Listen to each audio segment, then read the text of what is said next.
Now let's think about how we can add all these values, so these values, into one data frame, pandas data frame. So I thought about having like 1, 2, 3, 4, 5, 6, 7 plus the lot size, 8 columns in the data frame. And then for each row you'd have, like, for price you'd have 725,000 for this, and then the next one for 152,000, and so on until all the properties are consumed. So I hope the structure is clear. And how to do that now? Well, one solution would be to maybe iterate through the data frame, but that's a costly solution. It takes a lot of time, so the process may become slow when you iterate through data frames, because data frames are not built to iterate through them. So it's probably better to create a data frame out of a Python dictionary or out of a list of dictionaries maybe. And actually that's what I'm gonna do. At each iteration, what I'll do is I'll add these values to a dictionary. So for instance, I'll start with the first dictionary. In the first iteration I would have like a price key and the value of the price as the first pair of the dictionary, and then the next pair of that same dictionary would be the address key and the address value.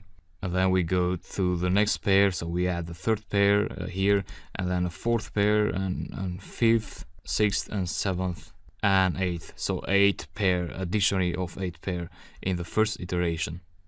Then in the next iteration, I need to create yet another dictionary with the same keys. So we'd have again price and the value for that price, which would correspond to the value of the second property.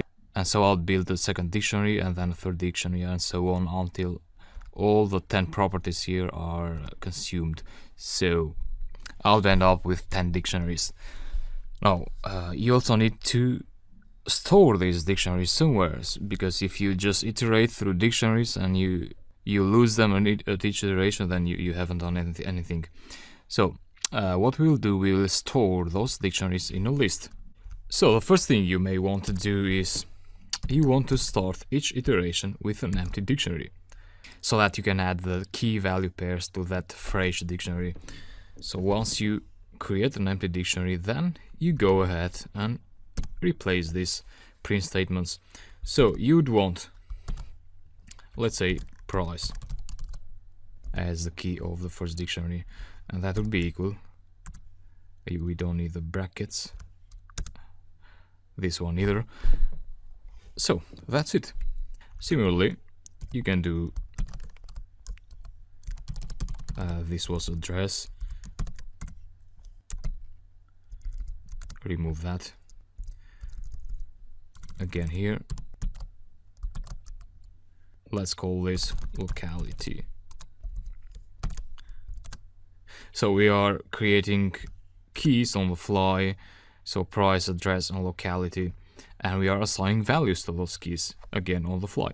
So maybe it would make sense to have price down here, so we start with address, locality, and then the price,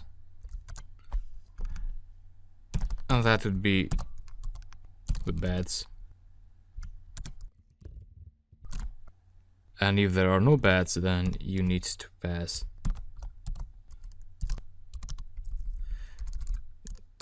none for the bets.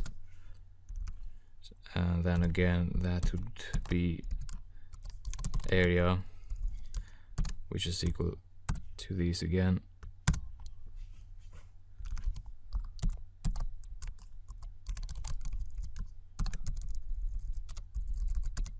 Same thing for area none when there is no area, and one more here, full baths.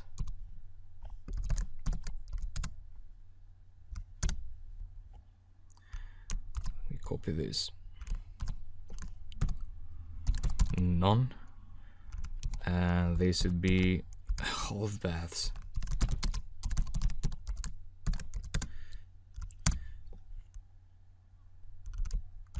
Equal to none. And we have a print statement here which we don't need. So here we are going through each group feature name. If lot size in feature group text, then let's call this lot size is equal to feature name text. And let's remove this print statement. And so at the end of this loop, you'll have your first dictionary. So at the end of the first iteration, you'll have your first dictionary. And now you want to store that dictionary somewhere. So let's store it in a list. So normally you need to create a list outside of the loop, an empty list there. And then at the end of the loop, so which is exactly here, you want to append the dictionary. So you'll get a list of multiple dictionaries. In this case, you'll get a list of 10 dictionaries. Let's execute this. We've got an invalid syntax there. Bads, I forgot to have the assignment operator there. And alright, no error this time. Let's print L here. And it's looking good. So you can check the length of this. So it's 10. And now if you want to throw this list of dictionaries to a data frame, so this list to a data frame, well, you'd need to use pandas. And then df is equal to pandas.data frame. And here we need to write a really long statement. I'm joking. You just need to pass the list there and you create a data frame out of that list of dictionaries. So let's check the data frame. And boom, here are the data. And as you can see, we even got nan values when there is not a lot size. So pandas understands when there are no data in the dictionaries. So for instance, here we didn't have a lot size, and pandas will assign a numpy nan value for that, which if you want you can simply replace with a non value. And then you need to work a lot to save this to a CSV file, a really long statement. Okay, so output.csv, and it should be good to go. Let me check that. Here is the file.